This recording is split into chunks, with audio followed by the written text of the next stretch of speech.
Okay, FMF muffler for KLX 150-140 sold po, bound to Zamboanga. Maraming salamat po kay sir na nag-avail ng humabol, kay sir na OFW. Salamat po sa katiwala. Last piece na po ito. I-spec lang natin bago natin pa-shipping. Ayan.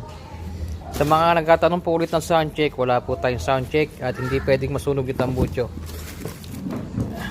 Pag kasi kinabit po yung pinaka-under nyo, hindi naman bibilin, masusunog po yan. So akala nang bibili, use na, hindi na po mabebenta. Ayan. Sa order po na tambucho, team lang po sa RR731 Moto Online Shop. Meron pa po tayong available na Nori Pumi. Last 2 sets po. PM lang po, no reservation, wala po tayong COD. Maraming salamat po. Okay, while waiting, buti mabot tayo sa JNT. Buti pumayag sila na maihabol ko yung item ni sir. Okay, ito na po. Okay na sir. Bound to Mindanao. Maraming salamat po sa tiwala.